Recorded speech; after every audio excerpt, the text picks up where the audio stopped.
भाग्यवान आहोत, एकदा शाबासकी घ्या स्वतःलाच. घरात बसून नॉलेज मिळायला लागले आणि ते पण डॉक्टरांच्याकडनं. ओके. Good morning all. मी डॉक्टर नेहा जाधव, मी कोल्हापूरचीच आहे. या शतायुषी फॅमिलीला जॉईन होऊन मला जवळजवळ 11-12 महिने झाले. मी जॉईन झाले ते माझ्या आणि माझ्या मुलाचं वाढलेलं वजन यासाठी. आम्ही जॉईन झालो आणि आपले मॅरेथॉन चालू झाले, म्हणजे जे आपले आता मॅरेथॉन आहे वेट लॉस मॅरेथॉन, ती वेट लॉस मॅरेथॉन मध्ये भाग घेतला आणि निव्वळ पहिल्या 40 दिवसातच स्वतःचा 10 किलोचा वेट लॉस आणि मुलाचा जवळजवळ 15 ते 16 किलोचा वेट लॉस केला आणि त्याच्यासोबत जे काही त्याच्या संदर्भात त्याच्या ओघाने येणारे जे आजार आहेत, जसं पाठदुखी आहे, सांधेदुखी, कंबरदुखी, गुडघेदुखी, हे सगळं कमी झालं. केस गळत होते ते कमी झाले, स्किनला चांगला ग्लो आलाय, हे सगळ्या गोष्टी झाल्याच. पण जो मला 8 वर्षापासूनचा फंगल इन्फेक्शनचा त्रास होता, तो सुद्धा एक 15 ते 20 दिवसामध्ये कम्प्लीट गेला. हा एक अमेझिंग रिझल्ट आहे. त्याच्यामुळे त्यासाठी मी शतायुषी फॅमिलीचं आणि या सकस संतुलित आहाराचं मनापासून आभार मानते. तर आता माझा टॉपिक आहे हिवाळ्यात आपली स्वतःची घ्यायची काळजी. आता बघा, सध्या वातावरणात चांगलीच थंडी जाणवते. दिवाळी झाली आणि हळूहळू वातावरणातला जो गारवा आहे, थंडावा आहे, गुलाबी थंडी म्हणतो ना आपण, ती आता वाढत चालली. पण या गारव्यासोबतच, या थंडीसोबतच आपल्याला लहान मोठ्या तब्येतीच्या तक्रारी सुद्धा हळूहळू सुरू झालेत बघा. दिवाळीचे जसे जसे सुरू होतात दिवस, तसे आपले केस, आपला स्किन, हे सगळं ड्राय व्हायला लागतं. त्याच्या संदर्भातले आपले आजार व्हायला लागतात. श्वासा संदर्भातले आजार, लहान मोठ्या तक्रारी व्हायला लागतात. ते छोट्या छोट्या लहान लहान तक्रारी, कुरबुरी आपल्याला हिवाळ्याच्या दिवसातच डोकं वर काढायला लागतात. पावसाळ्यानंतर येणारा हिवाळा, आता हे जो ऋतू चेंज होतो, त्यामुळे वातावरणात हा ऋतू बदलामुळे वातावरणात असा ड्रास्टिक फरक होतो आणि तोच फरक हा आपल्या आरोग्यावरती त्याचा परिणाम सोडून जातो. त्याचं कसं असतं, जसं काही आपलं आपण बघूया की काय काय परिणाम होतात. तर सगळ्यात पहिला होतो परिणाम आपला स्किनवर. हिवाळ्यातली बाहेरची वातावरणातली जी हवा असते ना, ती अतिशय रुक्ष असते आणि कोरडी असते, गारठा देणारी असते. त्यामुळे त्वचा आणि केस यातली जी आर्द्रता असते, जी मॉइश्चर असते ना, ती हळूहळू कमी कमी व्हायला लागते. त्याच्यामुळे स्किन तर कोरडी होतेच आणि केस पण बघा असे कोरडे कोरडे होतात. आपले हातपाय थंडीत हातपाय फुटतात, ओठ फुटतात, टाचांना भेगा पडतात आणि ह्या भेगा पडतात आणि जी वृक्ष त्वचा होते आणि त्या वृक्ष त्वचामुळे अंगाला खाज, फंगल इन्फेक्शन सारखे सुद्धा आजार आपल्याला होतात. आणि हे जे केस ड्राय होतात ना, केसांच्या मुळाला पोषण नीट न मिळाल्यामुळे केस गळणं, केस पांढरं होणे, ह्या सुद्धा गोष्टी आपल्याला हिवाळ्यातच जाणवतात. म्हणजे बघा कसं हिवाळ्यात झाडांची पानं गळतात बघा, पानगळ, तशी आपल्या केसांची पण गळ व्हायला लागते. म्हणजे केस गळती ही हिवाळ्यातच जास्त प्रमाणात आढळून येते.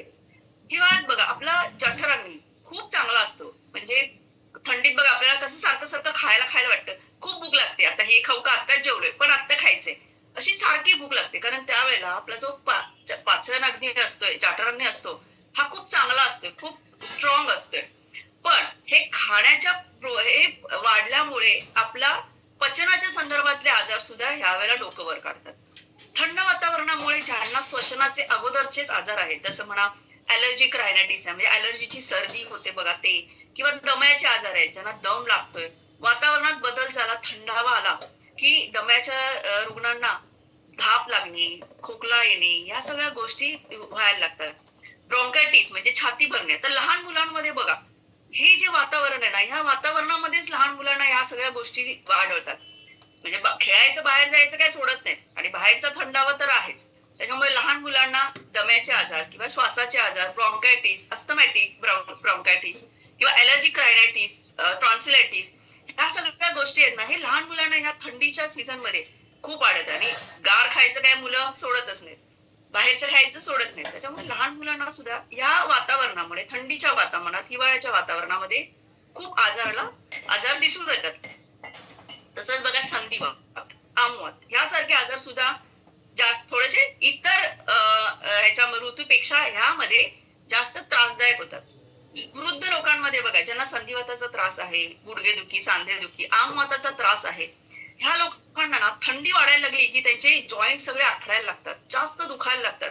बाहेरच्या थंड वातावरणामुळे जे जॉईंट असतात, त्या जॉईंट मधलं जे लुब्रिकेशन असते ते कमी व्हायला लागतं. त्याच्यामुळे गुडघ्यादुखी, सांधेदुखी, जॉईंट दुखी जी आहे ना, ही वाढते.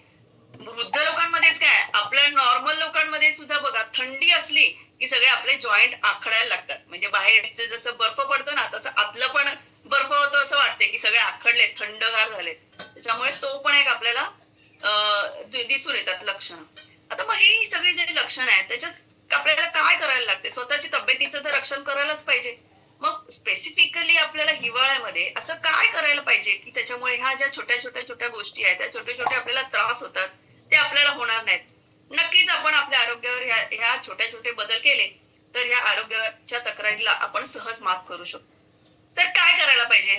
बघू. आता हिवाळ्यात बघा, आपल्याला तहान खूप कमी लागते. कारण थंड असते वातावरण आणि ते पाणी सुद्धा ग्लासात ठेवलेलं पाणी सुद्धा गार झालेलं असते. ते पिऊ वाटत नाही. पण काय होतंय, हे पाण्याचं प्रमाण अशामुळे पाण्याचं प्रमाण खूप कमी होते. तहान जरी लागली नाही तरी आपल्या बॉडीला पाणी तर लागत असते ना, पाहिजेच असते. मग जर आपण पाणीच पिलं नाही तर बॉडीतलं पाण्याचं प्रमाण हे कमी व्हायला लागते. पाण्याचा इंटेक कमी व्हायला लागतोय आणि त्याचाच परिणाम, आता मी सांगितलं की केसावर परिणाम होतोय, त्वचेवर परिणाम होतो. ह्याचं मेन कारण हे पाणी आहे. कारण जसं आपला पाण्याचा इंटेक कमी होतो तसं स्किनचं जे मॉइश्चर आहे हे कमी व्हायला लागतं ह्या पाण्याच्या इंटेकमुळे. लहान मुलं सुद्धा बघा पाणी पित नाहीत थंडीमध्ये. त्यांचं सुद्धा हे त्या पाण्याचं प्रमाण कमी झाल्यामुळेच व्हायला लागते.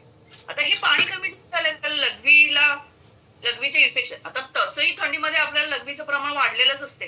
पण पाण्याचं प्रमाण कमी झालं की लघवीमध्ये इन्फेक्शन म्हणजे लघवीचा पीएच हा वाढायला लागतो. म्हणजे ऍसिडिक होते लघवी आणि त्याच्यामुळे लघवीचे इन्फेक्शन जसं लघवी जळजळणे किंवा पोटात दुखणे, लघवी UTI म्हणतो आम्ही त्याला, हे आजार हे हिवाळ्यात सुद्धा जास्त प्रमाणात आढळून येतात. कारण वॉटर इंटेक कमी झाल्यामुळे हा आपल्याला दिसूनच येतोय. त्यामुळे वॉटर इंटेक पाण्याचं प्रमाण हे व्यवस्थित ठेवणे. जसं आपण उन्हाळ्यात पाणी पितो, आता हे थोडं अति होईल, पण जसं आपण उन्हाळ्यात पाणी पितो तेवढंच पाणी आपल्याला थंडीत सुद्धा प्यायला पाहिजे. कारण आपल्याला आपल्या त्वचेला, आपल्या आरोग्याला आपल्याला पाणी लागतंच. कारण प्रत्येक पेशी, आपल्या शरीरातली प्रत्येक पेशी ही हायड्रेटेड राहायला पाहिजे आणि हे हायड्रेशन मेंटेन करायचं काम कोण करतंय? पाणी. त्याच्यामुळे वॉटर लेवल हे व्यवस्थित ठेवलं पाहिजे, अगदी थंडीत सुद्धा, पावसाळ्यात सुद्धा आणि उन्हाळ्यात तर आपण ठेवतोय. लहान मुलांमध्ये आपण स्पेसिफिकली त्यांना सवय लावली पाहिजे की बाबा पाणी पी. मुलं पित नाहीत पाणी. त्यांना मुद्दामून पाण्याचं प्रमाण थोडं पाणी आपल्याला द्यायला पाहिजे. तर हे सगळं आणि पाणी हे कसं करते आपल्या शरीरातले जे टॉक्सिक द्रव्य असतात ना, टॉक्सिफिकेशनचं काम हे पाणीच करतंय ना. त्याच्यामुळे पाण्याचं इंटेक हे चांगलंच आहे. आता हे मी सांगितलं इंटरनल डिटॉक्सिफिकेशन पाणी करते, बरोबर. पण आउटर न्यूट्रिशन हे पाहिजेच ना स्किनला. तर आपलं जसं काही आपल्या शरीरात जसं आपल्याला शरीराला लागते ना सकस संतुलित आहार, हे तर आपण घेतोच आहोत, सगळेजण आपण घेतोयच. पण हे सकस संतुलित आहार आपण आपल्या बॉडीसाठी घेतो. तसंच आउटर न्यूट्रिशन म्हणजे आपली जी स्किन आहे ती ग्लो करायला पाहिजे ना. तर आपल्या जगातल्या नंबर 1 कंपनीचं जगातलं नंबर 1 आउटर न्यूट्रिशन आहे. उत्तम क्वालिटीचं क्लिन्झर आहे, मॉइश्चरायझर आहे, टोनर आहे, सिरम आहे. हे इतकं बेस्ट क्वालिटी आहे ना, मी वापरते हा, म्हणून मी सांगते. त्याच्यामुळे इतकं त्वचा निरोगी राहते, अगदी खूप वेल वेल हायड्रेटेड राहते आणि खूप छान ग्लो येतो. तुम्ही नक्कीच वापर करा, खूप छान ग्लो येतो स्किनवर. तर आपण थंडीमध्ये बाहेर जातो, कुठे दिवसाभरात कधीही जावा, ही थंडी बाहेर असतेच. उन्हाचं प्रमाण म्हणजे सूर्य हा कमीत कमी दिसतोय थंडीमध्ये. त्याच्यामुळे कधीही बाहेर पडलं तर पुरेसे उबदार कपडे, जसं काही स्वेटर आहे, जॅकेट आहे, हँड ग्लोव्ह. आपण गाडीवरनं जातो, जोरदार समोरनं गाडीवरनं आपल्याला हातांना, चेहऱ्यांना हा वाऱ्याचा मारा, थंडीचा मारा होत असतो. त्याच्यामुळे पण स्किनवर त्याचा प्रॉब्लेम येतो. म्हणून हँड ग्लोव्ह वापरा, मफलर नक्की वापरा. त्यामुळे तुमच्या त्वचेचं आणि केसांचं रक्षण होते. वृद्ध लोकांना तर मी नक्की सांगेन, कधीही बाहेर पडाल तर त्यावेळेला तुमचं muffler, sweater, jacket, hand glove हे ठेवाच ठेवा. कारण कधी तुमचं सूर्यनारायण जाईल आणि सगळं थंडी परत चालू होईल हे सांगता येत नाही. हिवाळ्यातल्या दिवसांचं काही सांगता येत नाही. भर उन्हात सुद्धा थंडी जाणवत असते. म्हणून ह्या सगळ्या गोष्टी आपण मेंटेन केल्या पाहिजे स्वतःवर. त्याच्यानंतर मी सांगितलं की श्वसनाच्या संदर्भातले आजार हे आपल्याला थंडीमध्ये खूप सारखं होते. तर ते का होते, कसं आहे, आता शहर म्हणा किंवा आता गावातल्या लोकांमध्ये म्हणा, गावातल्या ठिकाणी म्हणा, हे जे व्हेइकल्स झालेत किंवा खूप शहरीकरण झालेलं आहे प्रत्येक ठिकाणचं. त्याच्यामुळे वाहनांचं प्रमाण वाढलेलं आहे. परत कारखाने वगैरे आहेत यांचं पण प्रमाण वाढलेलं आहे.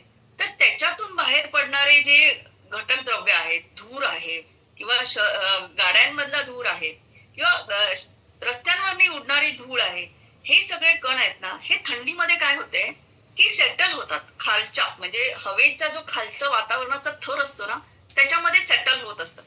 त्याच्यामुळे आणि त्या ह्याच्यामध्ये ना बॅक्टेरिया, व्हायरस, फंगस यांचं प्रमाण हे जास्त असते ह्या खालच्या वातावरणामध्ये, ह्या थंडीच्या वातावरणामध्ये. म्हणून अगदी पहाटे पहाटे उठून मॉर्निंग वॉकला जायचं टाळा, सगळ्यांनीच टाळा.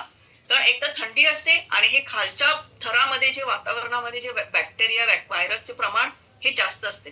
म्हणूनच तुम्हाला जे थंडी, सर्दीचे वगैरे जे श्वसनाचे आजार होतात ना, हे त्याच्यामुळेच होतात. म्हणून मुद्दाम आपण आ बैल मुझे मार असं करायची गरज नाही. सकाळी लवकर उठून बाहेर जायची काहीही गरज नाही. आपण घरीच राहून आपण मॉर्निंग फुएल स्टेशनला जॉईन होऊ शकतो. सकाळची आपली वर्कआउट 4:15 ला चालू होते. मस्तपैकी वर्कआउट असते. तुम्ही घरी राहूनच स्वतःच वर्कआउट करू शकते. त्यामुळे बाहेर जायची गरजच नाही. मग कशाला सर्दी, दमा वगैरे होतोय.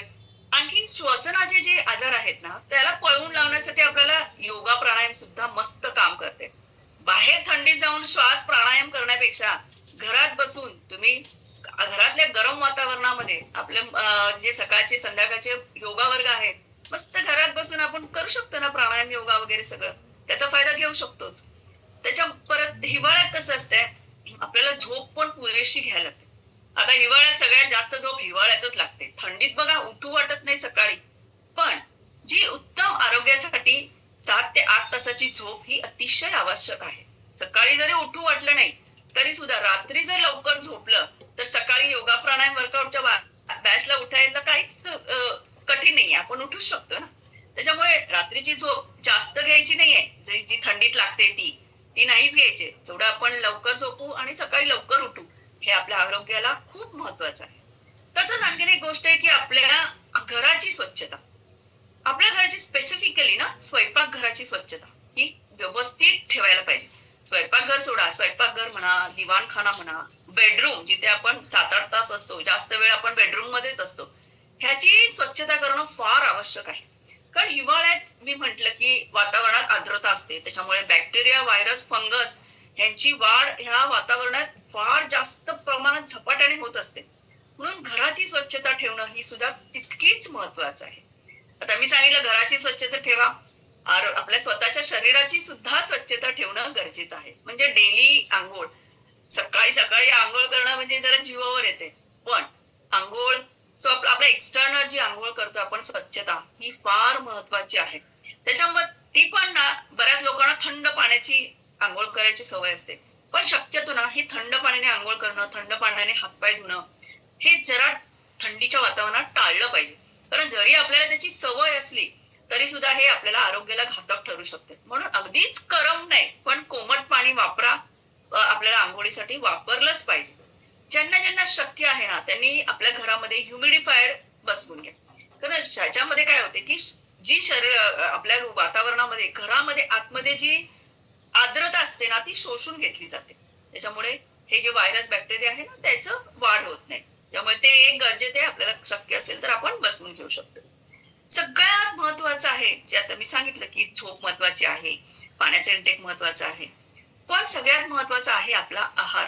मी म्हटलं की हिवाळ्यात आपली पचनशक्ती खूप छान असते, खूप भूक लागते म्हणून आपला खाका होते.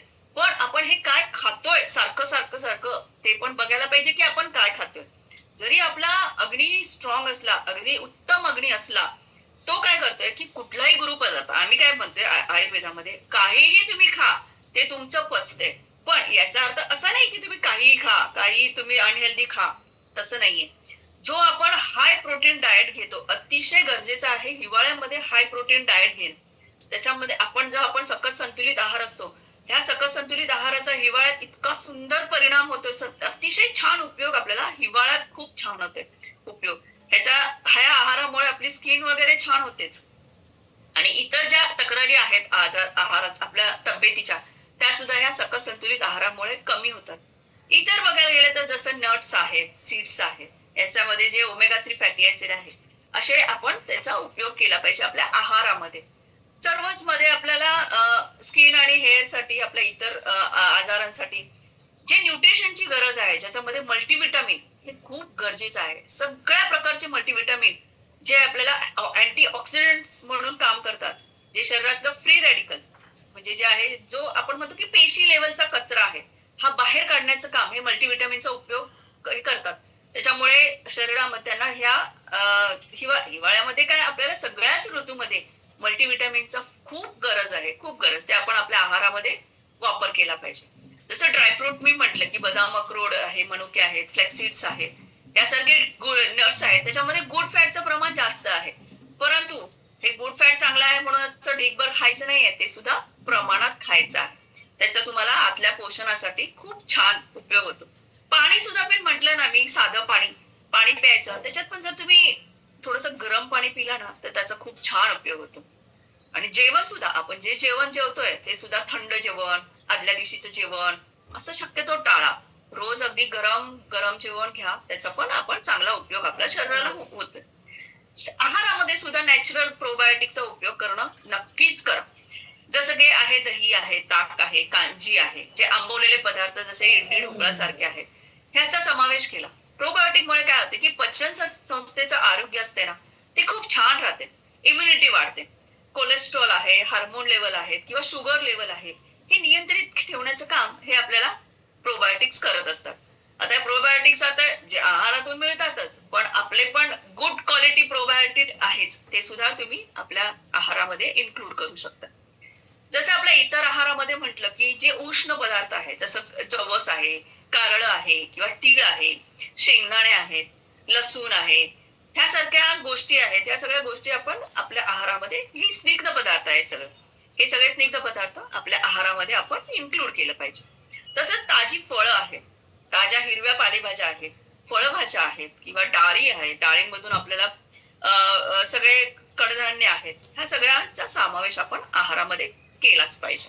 यातूनच आपली कशी होते की प्रतिकार शक्ती ही वाढते आणि हे आपलं आरोग्य आहे ना, हे हिवाळ्यातच काय तर सगळ्याच ऋतूमध्ये आपल्याला उत्तम ठेवण्यासाठी आपण मदत करू शकतो.